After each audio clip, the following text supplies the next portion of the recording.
Guard and the Veterans of Foreign Wars Post 10132 Color Guard.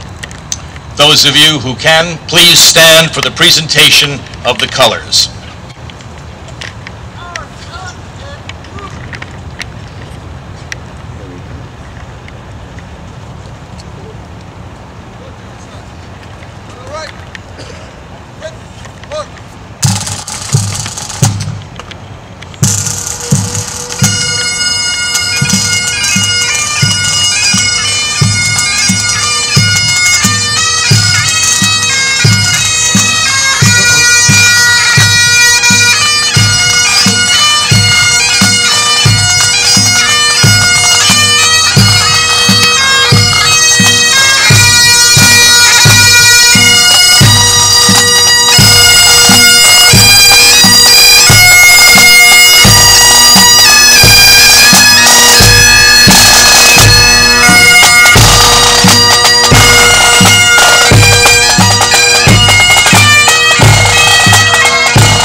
The Chief of Chaplain Service at the West Palm Beach VA Medical Center to offer the invocation. I invite you to pray with me, please. Lord God, we come before you today, before a sacred ground, to look upon a wall with more than 58,000 names upon it. God, we look at this wall, and we see that there is a wall that's listed names where we see freedom that has names that we show that's evident that those who paid the price. God, we ask that you comfort those who grieve even today. For God, they may still have questions. But even for those who don't know what happened to their loved ones, those who have not heard of the remains, give them comfort. For those that are here who find names of their friends and family, give them comfort. For those that are here who learn about this war, give them knowledge so that they may go out and teach others about what it's all about to serve your country and to serve the man and woman next to you. May this opening ceremonies be blessed, and this time together be blessed in love. Amen.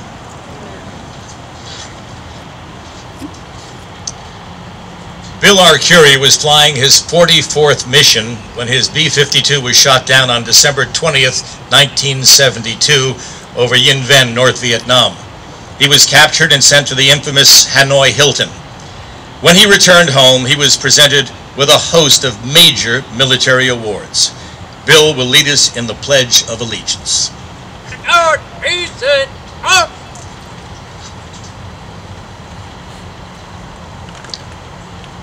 I pledge allegiance to the flag of the United States of America and to the republic for which it stands, one nation, under God, indivisible, with liberty and justice for all.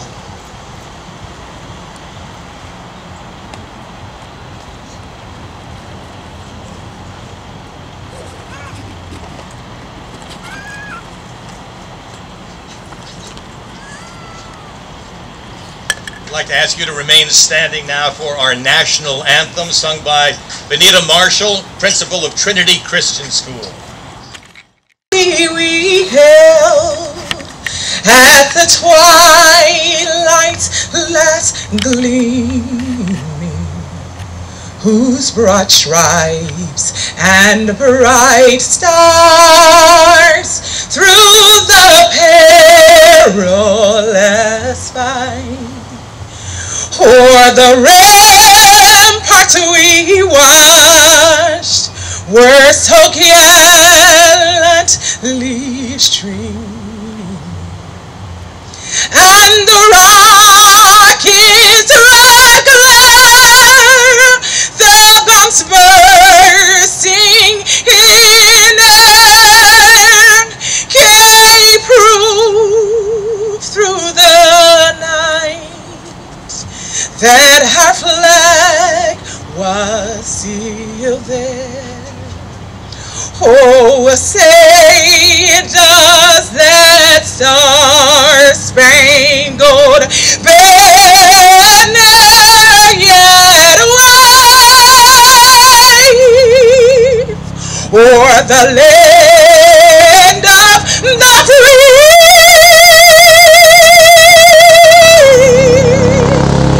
and the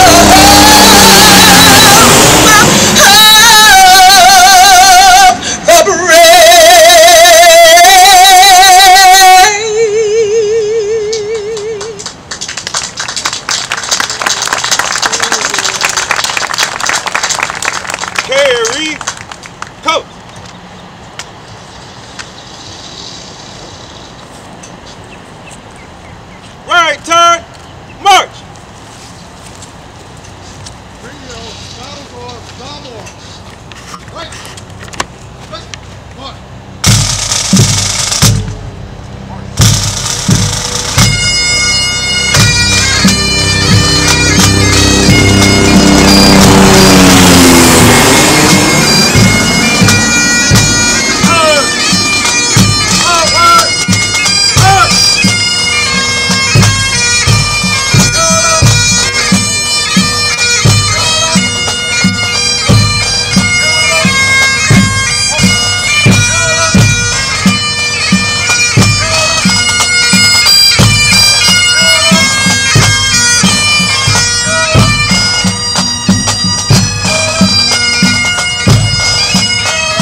we'd like to thank the Palm Beach County Sheriff's Office Aviation Unit for that flyover.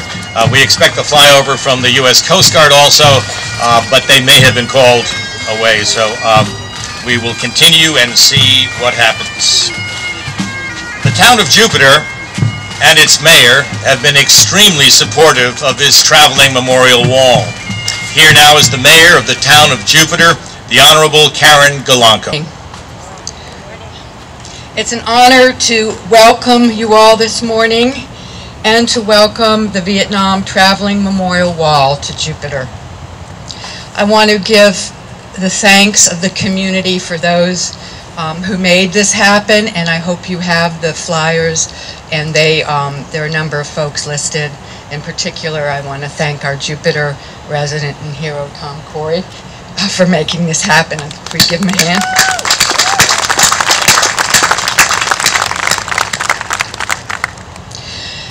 And I want to thank those for this opportunity, this very moving opportunity, for our community to see the wall and reflect on its meaning and pay our respects to those who fought and died for our country and those who are still missing. All of us are here today because this wall and this ceremony means something very special to each of us. It may mean different things. It may mean we are here to honor a loved one, a comrade, to see the wall perhaps for the first time, to pay our respects as citizens, and to reflect not only on those who gave their lives, but to reflect on the history of the war, the legacy not only of those who gave their lives, but the legacy that I think is very important. And it's the, excuse me, it's the tolerance that I hope we have all learned. Because we did not, many of us did not give the respects that we should have to those who came back. And I think as we look at this wall, may we all remember that while we may have different opinions on anything, be it war, be it religion, be it ideals, that we are all one, that we are all people together working to make this country a better place. And lastly, sorry.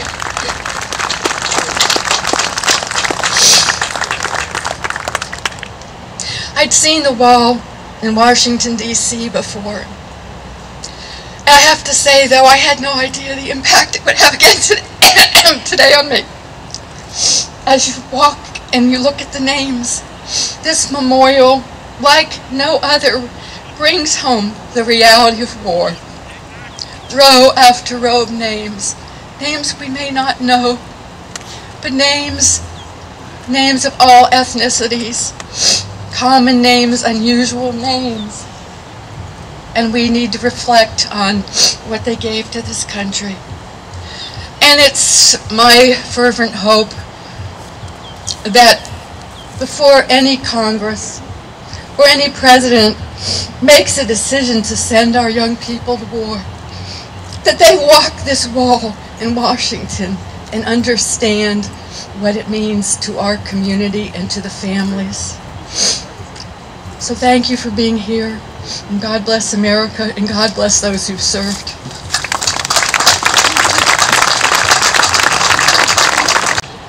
I am pleased to welcome now another unqualified supporter, Dr. Elia Watlington, Associate Provost of the Northern Campuses of Florida Atlantic University.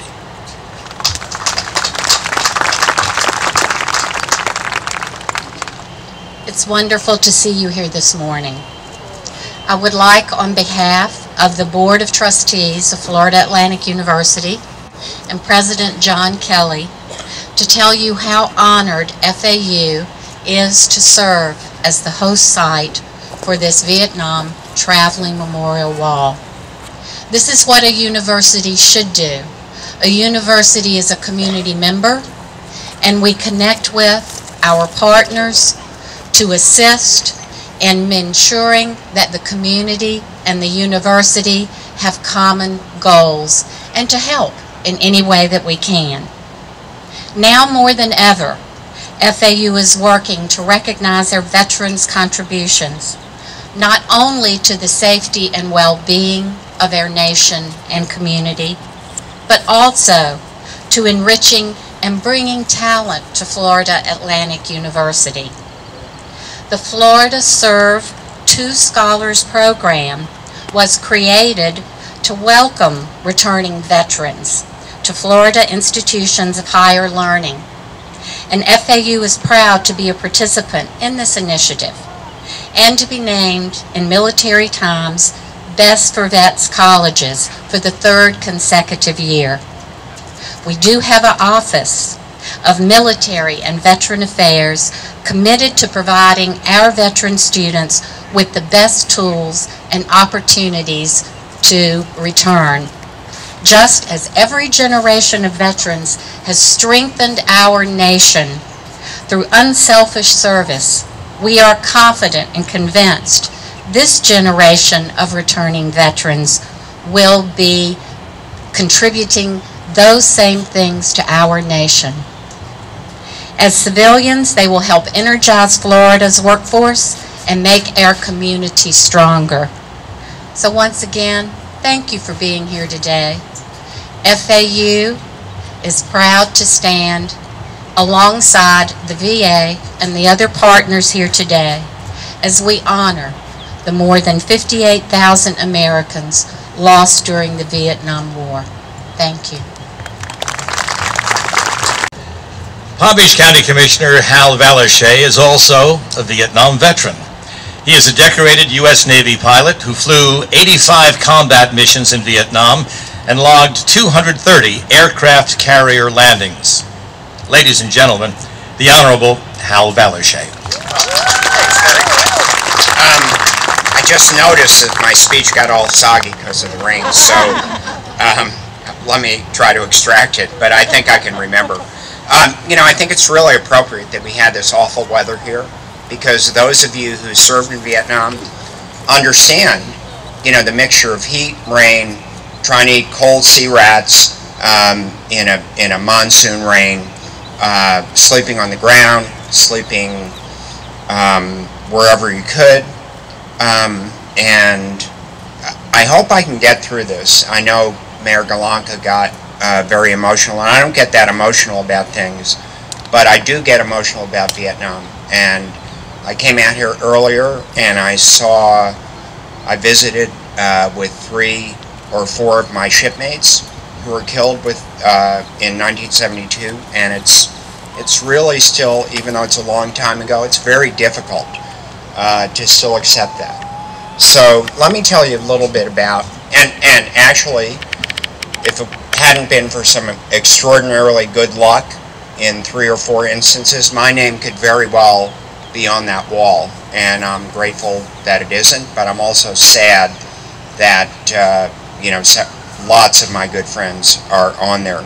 I wanted to thank Tom, Jerry Klein, and all of the organizers of this. It was an extraordinary effort. I want to thank Cindy DiFilippo, who's my assistant, who helped us get this organized and get all of the bands and various other. I can't get this thing apart.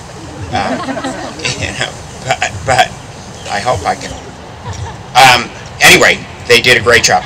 So let me, and this is wonderful to have you all out here. This was a terrible period in our nation's history.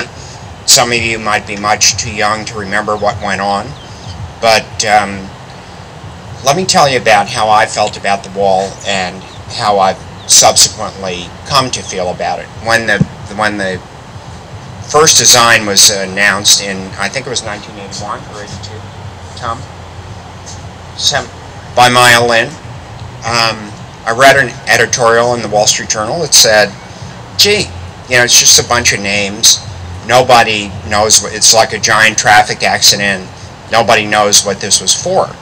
But I've come to see in the aftermath, and especially after the first time I went there and saw my friends' names on it, it's brilliant, because if you look at the Iwo Jima Memorial, you don't know who those people are.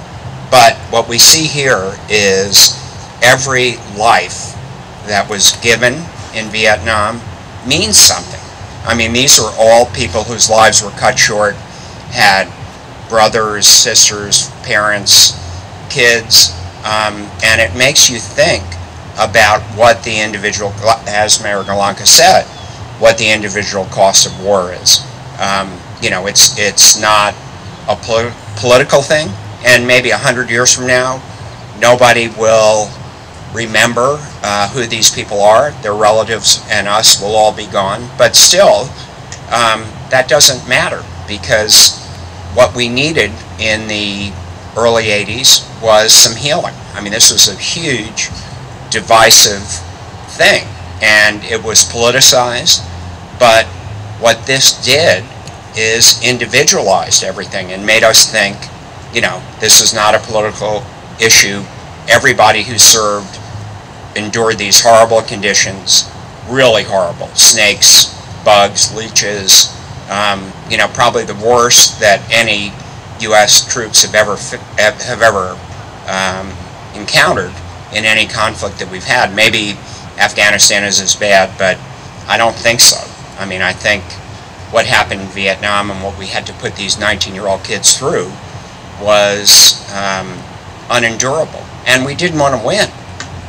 So let me talk. I give a speech whenever I can on Veterans Day or Memorial Day about the troops. I just wanted to, and I know I'm time limited, but two things I always want to bring out. One, we did not lose the war in Vietnam, and those veterans out there know that. You know, if you ask somebody who served in Vietnam, hey, how come we lost the war? They'll say, I don't know, we were winning when I left. And that's really true, because we did win. What happened is we lost the political the political will to pursue it to its ultimate goal. But we were never bested in the field. The troops were as good as any other troops. They didn't commit atrocities at the rate that, you know, the press tried to accentuate. You know, the North Vietnamese, when they came into Hue during the Tet Offensive, took 4,000 civilians out of their homes and slaughtered them and buried them in shallow graves south of the city. You don't hear about that much, but you do hear about My Lai and all these other things. So our troops were exemplary, as they always are in every conflict that we've ever been in. And I think it's time that we give them, and through things like this, I think we are showing them the respect that they need, but they were as good or better than any troops that we had in World War I, World War II, Korea, Afghanistan, Iran, Iraq, and we don't want to get into Iran yet. But, you know, I'm just thrilled that so many of you come out to honor these people whose lives were cut short in their, you know, in their beginning phases, and did what they had to do. So, thank you very much.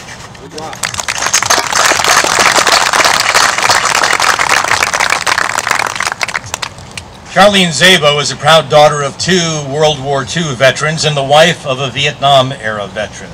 She has served veterans for over 40 years, including positions in the central office as a network director and medical center director.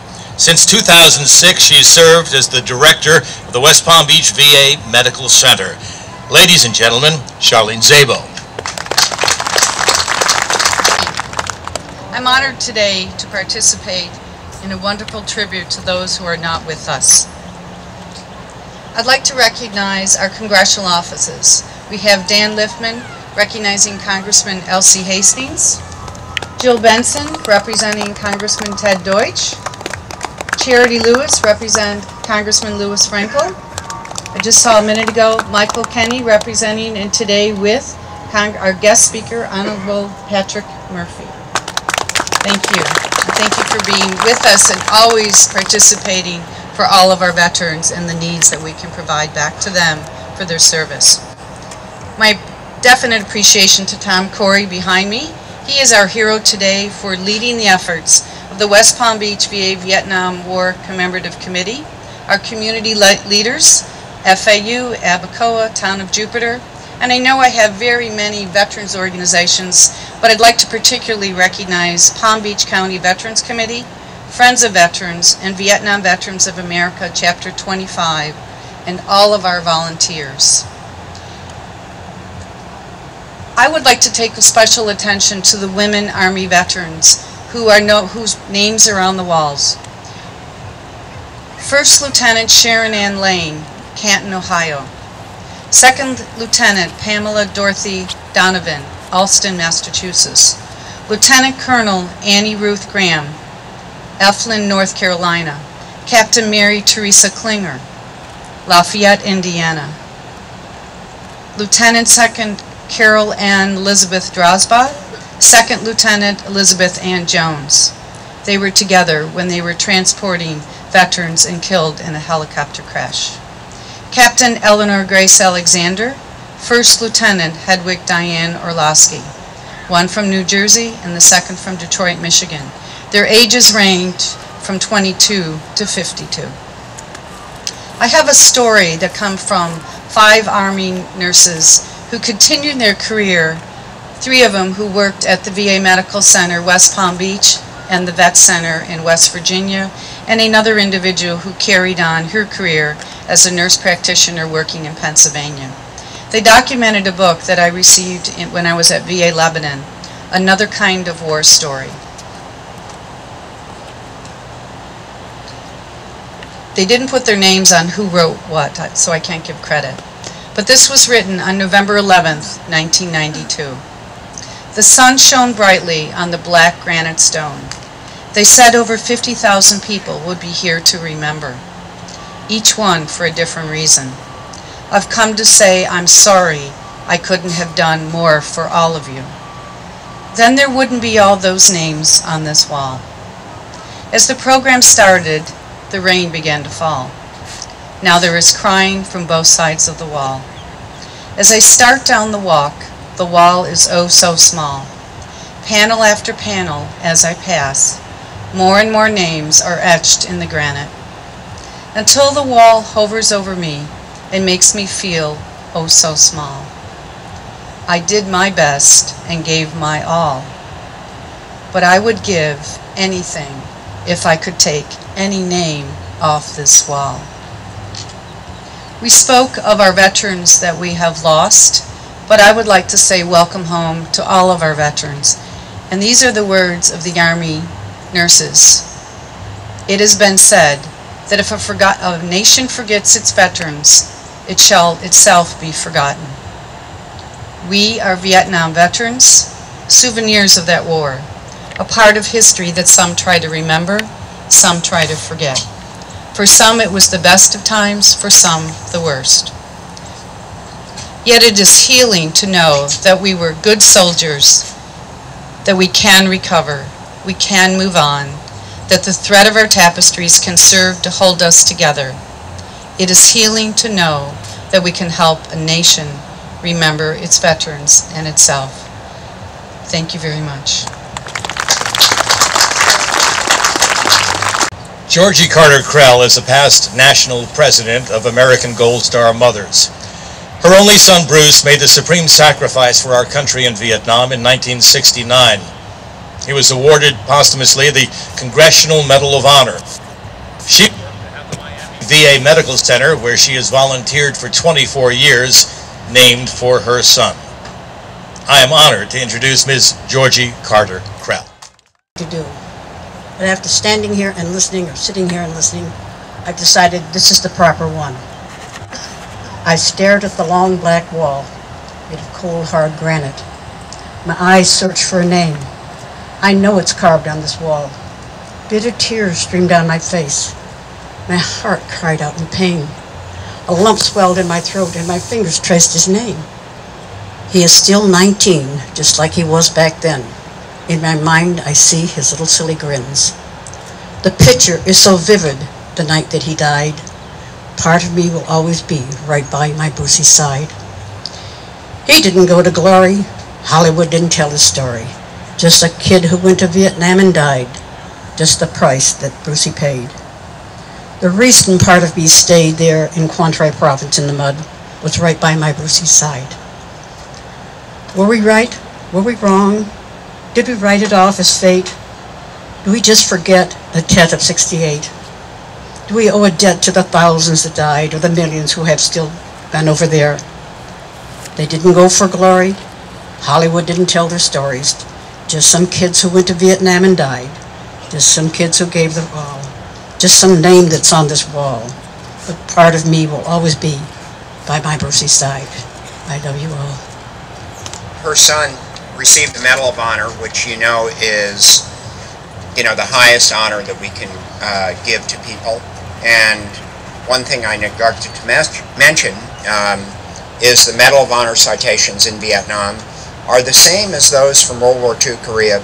They're mostly people at charged bunkers to save their buddies that fell on grenades. So I'd like to read this. His mom said she couldn't do it, but let me just read this. For conspicuous gallantry and intrepidity, at the risk of his life, above and beyond the call of duty while serving as Grenadier with Company H, 2nd Battalion, 3rd Marines, 3rd Marine Division, in connection with combat operations against the enemy in the Republic of Vietnam. On 7 August 1979, Private First Class Carter's unit was maneuvering against the enemy during Operation Idaho Canyon and came under a heavy volume of fire from a numerically superior hostile force. The lead element soon became separated from the main body of the squad by a brush fire. Private First Class Carter and his fellow Marines were pinned down by vicious crossfire when, with complete disregard for his own safety, he stood in full view of the North Vietnamese Army soldiers to deliver a devastating volume of fire at their positions. The accuracy and aggressiveness of his attack caused several enemy casualties and forced the remainder of the soldiers to retreat from the immediate area. Shouting directions to the Marines around him, Private First Class Carter then commenced leading them from the path of the rapidly approaching brush fire when he observed a hostile grenade land between him and his companions. Fully aware of the probable consequences of his action, but determined to protect the men following him, he unhesitatingly threw himself over the grenade, absorbing the full effects of its detonation with his own body. Private First Class Carter's indomitable courage, inspiring initiative, and selfless devotion to duty upheld the highest traditions of the Marine Corps in the United States Naval Service. He gallantly gave his life in service of his country. And that happened, a lot of these names on this wall. I mean, just imagine throwing yourself on a grenade to protect your buddies, and that happened countlessly. So I'm very honored to recognize his name and what he did, and hopefully we'll all remember that. When it comes to fighting for our veterans, you'd be hard-pressed to find a congressman who's doing more than Patrick Murphy. He's taken a leading role in Congress to help eliminate the backlogs at the VA and push for the opening of the VA nursing home in St. Lucie County. Congressman Murphy recently testified in Congress on behalf of a bill he introduced to help our veterans who are applying for college following their service. Please join me in welcoming the Honorable Patrick Murphy. Thank you for that introduction, and thank you for the stories, thank you for the memories, thank you for your bravery, thank you to all of our veterans. It's those stories that today is all about, and I hope everyone gets a moment to reflect on what we've just heard and what we're about to hear from my friend Tom. It is truly an honor to be here with so many of you, so many of the bravest men and women in our country's history. Last year I had an opportunity to visit some of the memorials in Washington, D.C. with several different groups of veterans, many of which were World War II vets. Got a chance to talk to them about what it meant to them, what that memorial means to them. And it was a humbling experience to join these heroes at the memorials, which represent that debt of gratitude that our nation owes to those who have served. And this traveling Vietnam Memorial Wall allows us to bring those precious experiences of honoring our brave service members who fought in Vietnam to communities throughout the entire country. And it is crucial that we continue to recognize and honor those who serve their country and who made the ultimate sacrifice for our freedoms. I want to be sure to thank all of the supporters, all of the donors, the gracious gifts that were given, not only in this community, but throughout this state and this country, that has enabled this wall to travel throughout so many different communities. And it's an honor to me that it is here in this congressional district. One of the things that was mentioned in the introduction there is that it's very important to continue thanking and paying the sacrifice to those who served, but also important to take care of those who served and who are still in combat right now.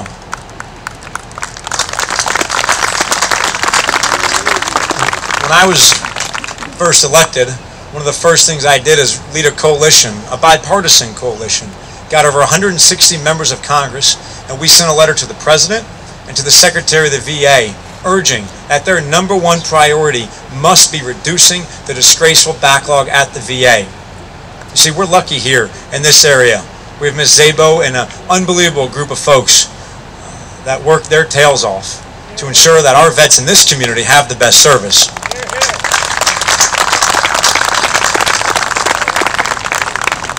Going forward, we've been advocating for a nursing home to be located in St. Lucie County.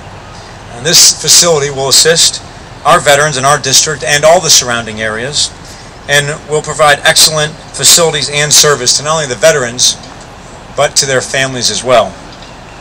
Another initiative that got a little bit of attention, but hopefully something more folks will start paying attention to, is there's a website right now, and it's based in China, and it's selling fake medals to folks. I teamed up with Congressman Ted Yoho in North Florida, and we have urged the Department of Justice to crack down on this. We have continued to work to ensure that those veterans right now that want to go on to broaden their horizon and perhaps go on to get an education, that we expand the 9/11 GI Bill for college applications and ensure that if you want to apply to 2, 3, 4, 5 different colleges, that those application fees are included in those GI benefits. That way you're not handcuffed or prevented from applying to all the schools you will want to. So there's a lot to be grateful for. I hope everyone gets an opportunity to take a minute and reflect on this wall. It is because of the service of so many people here and across this country that we have our freedoms. So God bless all of you, and God bless this country. Thank you. I am especially honored to introduce our next speaker because he is a friend, and because 20 years ago, along with a number of other Vietnam veterans, we traveled to Hanoi on a mission back to Vietnam. Tom has actually made that trip 16 times. Tom Corey served as president of Vietnam Veterans of America. He retired from that position in 2005 after serving on the board since 1985. He currently works at the West Palm Beach VA Center as an ombudsman and a program specialist. Tom Corey is a decorated combat veteran who has received more awards than I have time to announce here, including a nomination for the Nobel Peace Prize. I am so proud to introduce to you my friend, Tom Corey.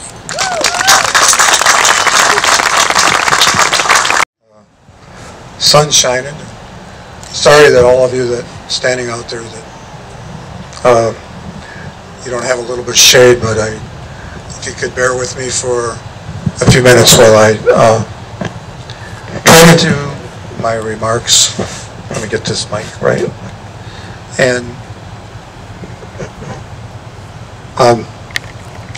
again, welcome, and thank you for taking the time to join us. I want to thank all of those behind me on that wall, friends of mine, a lot of them friends of mine, that made the sacrifice when they were called to serve.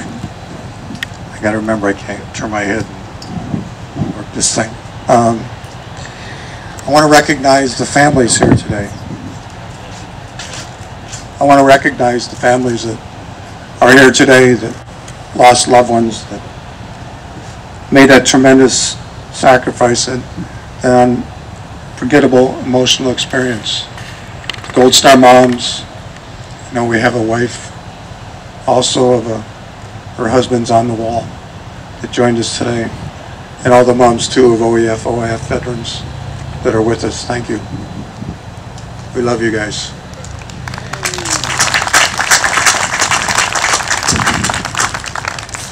The Vietnam Wall has a special meaning to me and all Vietnam veterans who lost friends that we served with, friends that may have taken a bullet for us, some we didn't have a chance to really know well before they were taken from us. Sometimes we didn't get close to others because we're the fear of losing them, become a casualty in our next mission and making that ultimate sacrifice. Everyone on this memorial has a story.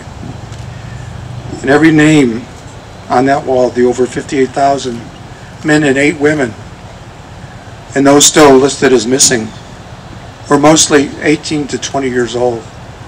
High school graduates. We had a lot of people that went to college, and after the college they got their notice to appear at their draft board and orders to go to Vietnam. We had 15-year-old, 16 and 17-year-old boys that made it to Vietnam who did not return home alive. They were brothers and sisters, husbands, sons and daughters. They left home never to see their families again. In Vietnam, we talked about our wives, our girlfriends, our moms, dads, our families, our cars. All of us had a car and we had to talk about it, and who had the fastest car. And the plans that we had for when we returned home, if we were lucky enough to make it out of that place. I'm here again today to visit my friends listed on the wall. Most of them I had never met, but I knew who they were, and they were fulfilling their responsibility to this country. They were killed like others I served with, that died in battles, hit by a sniper, or tripped a wire to a booby trap. Killed by a person we only knew as the enemy, the other side. Our mission was to cover each other, to survive and go home. Many were wounded serious enough to be medevaced out of the field, alive, maybe losing a limb. But they were happy they were going home alive. We didn't want to leave our friends behind. We wanted to stay, cover for each other, and all go home together. It didn't happen. My experience was one of those medevac, and by God's grace I am here today. The guys that loaded me on the chopper said that when they loaded me, they thought I was dead. The doctors that worked on me at the hospital in Da Nang, one of them a local doctor they met years later when I moved here at JFK Medical Center, was a doctor that operated on me. He said he sewed me up and left me to God because they never thought I would survive. I should be on the wall, but I'm here. And again, I thank God, and I thank Him every day for that. And I'm so lucky.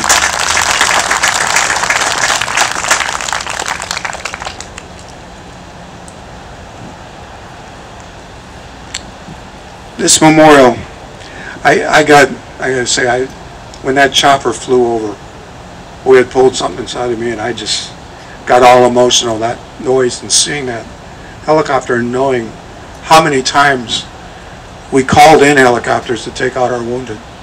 It was a noise that was always a good sound. It was a sound that help was coming, and help and get there as fast as you can to get these guys out of there and get them to some place that they could be treated properly and survive. So, I don't know, I'm sure other Vietnam vets here had that same feeling when I heard that noise. It's a relief for us. The memorial that stands with us today represents some of our country's best men and women. Many were drafted, others enlisted. Many didn't know where Vietnam was, but we found out quickly after being sworn in for our country. Many had mixed feelings about going to Vietnam, going off to Southeast Asia to fight a war most of us knew nothing about, but we learned quickly when we went through training, learned to use a weapon in order to defend and survive, to kill the enemy before they killed you. Welcome to war. Again, as we stare at this wall with more than 58,000 men and women, we remember and recognize the families who lost loved ones. Those that, again, are able to join us today, thank you for being here. I've been fortunate to work with moms and dads, meet many of them over the years. And I've worked with the young lady behind me, Georgie Carter Carell, when she was national president while I was working in Washington, D.C. And I became close to them through a lot of the mothers, Georgie's pals, that some of them wanted to adopt me, and I was up for adoption. And so I got a lot of other moms that are my moms, and other Vietnam vets. We were close to them. I had the honor of walking with Georgie and escorting her at different events on Memorial Days when I was up there and with her, and made me proud escorting her and the other moms.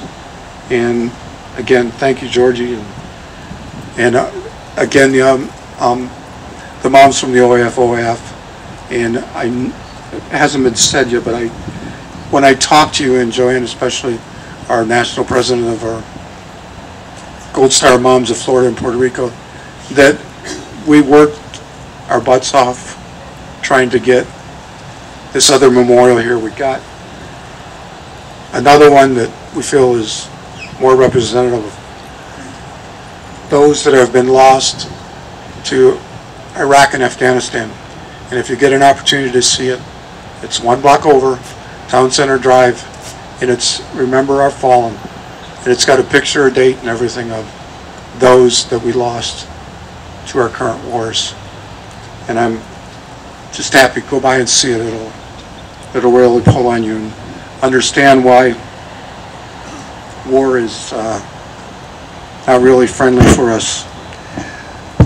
I have also had the opportunity to be involved with the Sons and Daughters in Touch, an organization that started and followed the moms. And I know a lot of them. They're good friends of mine. And Janet, that's out there, that's been my right hand for the last 23 years and helped me stay alive. Thank you, Janet. And I feel I'm here today because of her. She made every trip with me back to Vietnam. I got sick in Vietnam, and she cared for me and found, in one case, a Vietnamese doctor that came in and took care of me in the hotel room. So thank you, Janet, and Brian and Chong, and the rest of my family. Thank you. But with the Sons and Daughters, we talked about a trip to Vietnam because most of them wanted to go back to where their dad was killed. We put a trip together in 2003. A large group of us traveled to Vietnam. We were set up in different groups, and I took a group of them to the location where their dad was killed. We got as close as we could by everything that we had from people that served with them. I sat there with them. I held them, I cried with them. We remembered, and it was it helped them so much to move on with this, knowing walking in the footsteps of their fathers. It changed their lives forever. It is also our hope that this traveling wall will give our school children, college students, veterans and their families, the entire community, the opportunity to recognize the sacrifices made by our service members who died in Vietnam, and salute those who survived. Educating the children, our students, the war was real is important for us. It deserves more than a paragraph in the history books. They need to know why we were there and the results that are in front of us today and that are across the street. When we think about going off to war, let's look at what the results are and what we accomplished by that war. Your congressmen are in your districts to talk to if someone starts talking about going to war again. Let's stay tuned, listen, learn, and know what's going on. And if you feel it's not the right thing, I'm sure you can call Congressman Murphy or Commissioner Valichet and let them know your feelings. For some only a short time. Many friends that were in rehab with me could not deal with their lives that they came home with and made the decision to add their name to the roll of those lost to the war. That number continues to rise and is with us today as Vietnam survivors continue to leave us in that unfortunate way. We know the numbers being lost from today's wars, with most of the veterans suffering from PTSD, survivor's guilt, continues to climb. Many cannot deal with the real world after coming home from war. Today fortunate that we have more VA professionals to help counsel our veterans and let them know that there's an option of living with the horrors as a result of the war. So we thank the people at the VA that recognize this and made it happen to get more people on board, and they continue to be people on board. And we want to take care of them, Vietnam veterans, and anybody else that has a problem. And again, as Ms. Staples said, this year marks the 50th anniversary. And as Commissioner Valichet said, it's 50th anniversary of the escalation of the war in 1965. But we have a special opportunity to pay homage to the gallant men and women who made that sacrifice in our war, as well as the many hundreds of thousands more that served with distinction and thankfully are still with us today. War had become something I never wanted to see again, something, as I said, that we should try to avoid whenever and make every effort to solve it through other means, as our presidents and congresspeople know before they make that leap. I could go on with thanking. There's so many people that brought this together, that helped me and Jerry and Pat, the committee from the VA that worked their butts off to really bring this here. And I want to thank my boss. I better thank her first. Thank you, Ms. Abel. She allowed me, when we talked about it, about bringing it here, she said, go for it. She was very supportive. She supported me at work, knowing that I was working on this, as well as Mary Ann Goodman and others, and there's just so many, but there's a few out there that I need to mention that we're also responsible besides the committee. And before I forget, Doc Russo for bringing the wall to us. Thank you, Doc, wherever you are. And the people that came with you. I want to thank one of the people that I spoke with on the phone every day, at least twice a day for the past, I don't know how many months. Jerry Klein. Thank you, Jerry. Thank Pat Riley, Mark Goodell is here somewhere working, and he's been here day and night and every day and working his butt off. And the other people of the committee that were responsible for this, and Ken Soul for doing what he did and keeping everybody up to date on what's going on. Aaron for writing the checks. Jerry Troyer, Mary Phillips, Joanne Deether, John Calvert. And there's one person, and I know she's out there leaning on a chair, that striped top on, Terry Nunez.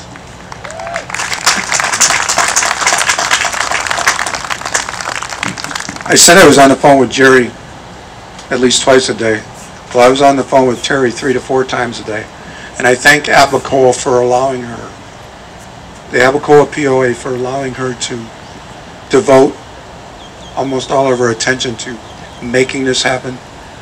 For months we talked 3 to 4 times a day because there was so much involved.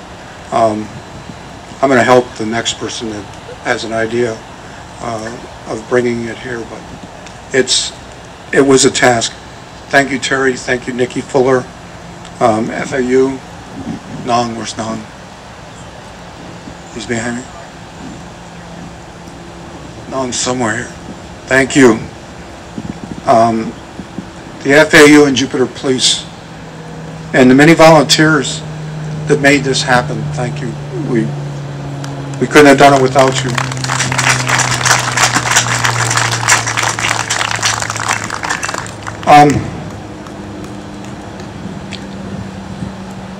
Thank our sponsors, Schumacher and G4S and Rendina Real Estate that came through, and all the other people that are listed. As Alan said, in your program, look at the acknowledgments and thank those people if you have an opportunity. There's a couple people that are here that really kicked in some big bucks. They don't want to be acknowledged. They're kind, gentle, loving people that knew how much this meant to me, and they came through.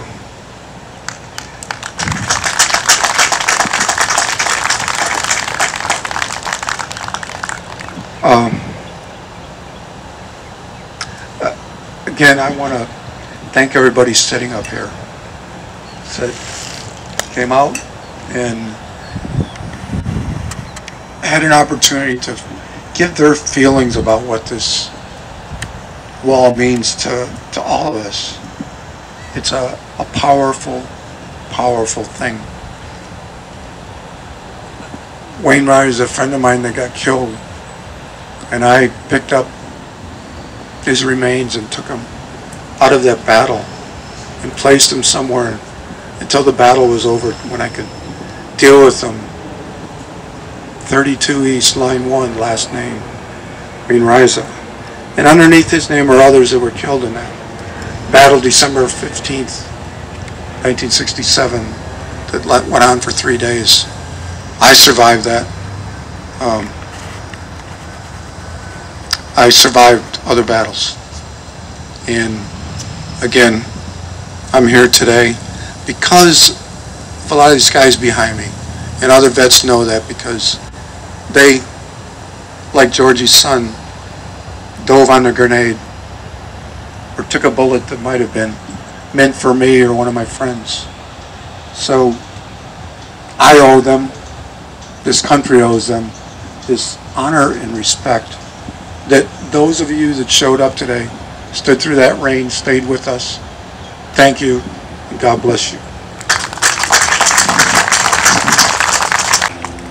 Accompanied by the Palm Beach County Fire Rescue Pipe and Drum Band, will begin the wreath-laying ceremony, assisted by American Gold Star Mothers, Vietnam Veterans of America Chapter 25, which was founded by Tom Corey, and the West Palm Beach VA Medical Center, among other groups here today.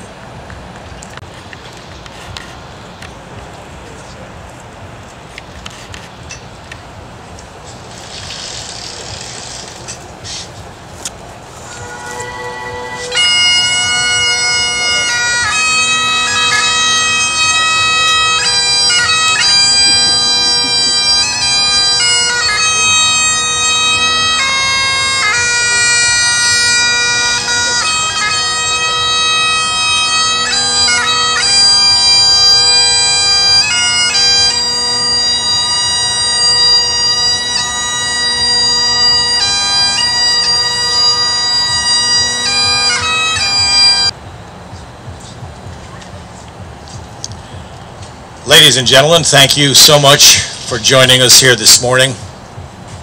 May God bless America.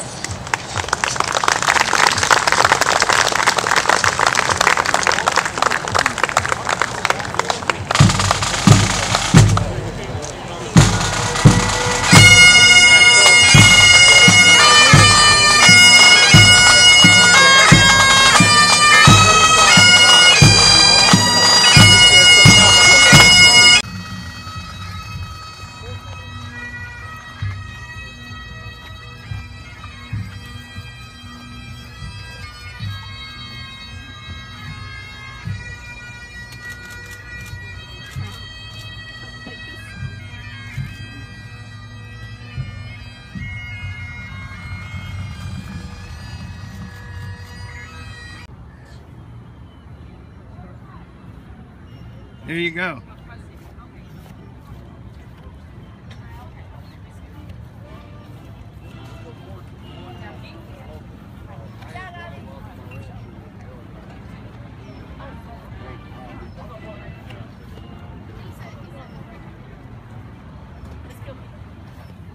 Hi.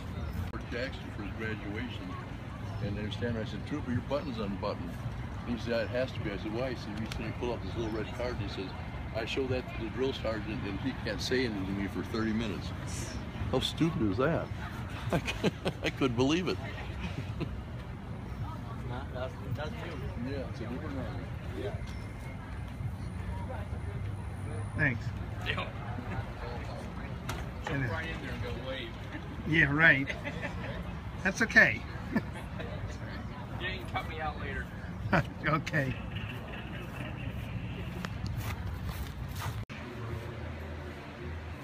We have cards on the table. If anybody would like to leave those cards in your card box.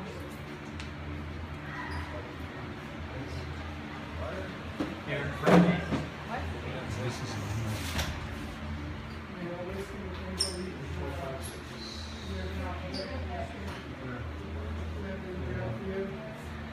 maybe.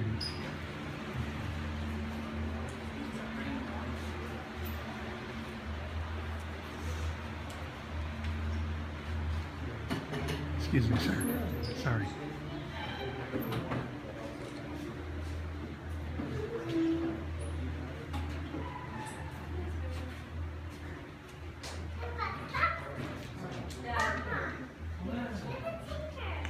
Make a picture. As a teddy bear. Oh, yeah.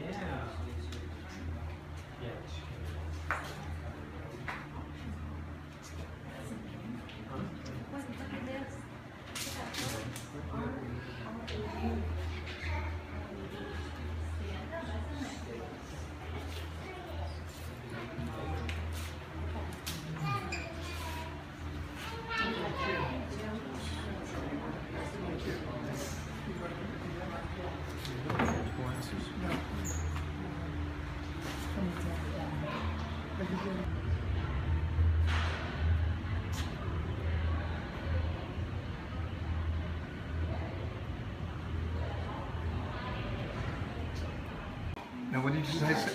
What did you say, sir? He was born in 86, 87, but he was killed 4th of July, 2004. What's his name? Jordan Christopher Sheen. His son was born 3 months after he was killed. And how long have you been involved with this project? Since his death, so it's been going on 4 years now. And my wife is the president of the Gold Star chapter of Mothers for Treasure Coast. So we've both got pretty active with the Vietnam veterans as well as OEF veterans. So sometimes it takes a death to wake up. In this case, it was our own child. So we're here representing. I can see it means a lot to you. Yeah, and there's a number of us Gold Star families represented here right now. And we're all looking at our children and some of the other fallen soldiers who we grew to know as they went through boot camps and went into deployments. Some didn't come home, some have. And we still have one right now that's active duty. He's been in 12 years, he's done 3 tours, and is home now in the States as a staff sergeant. So we're hoping he doesn't get deployed anymore. Right. That's our prayers, that we bring them all home and get past this. Thank you. Who's that lovely lady with you? This is my wife, Linda, Okay. of 37 years. Okay. And I believe you said that she was involved with what organization? The Gold Star Mothers of America. And she can tell you who she is. Linda, how long you been with them? 4 years since he was killed. Okay. Do you find the work rewarding? Fulfilling in any way? I find it rewarding because we can give back in our sons and our daughters' name, because they're out here to do that with us. Right. And we can also be support for the other mothers, and because we only know how we feel, so it's a circle.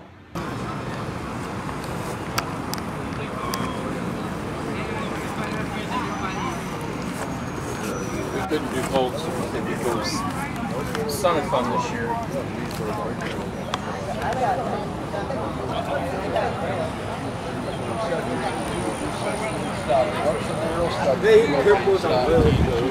The rest of us. It is, yeah. Thank you. But you know, water cooler machine constantly.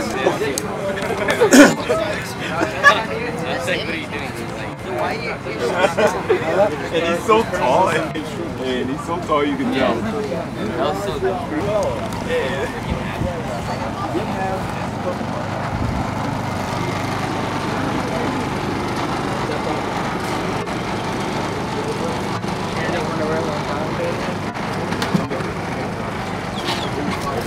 You got a helmet over there, you can throw it on.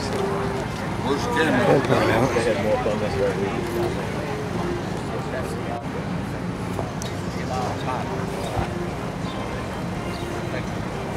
Ken.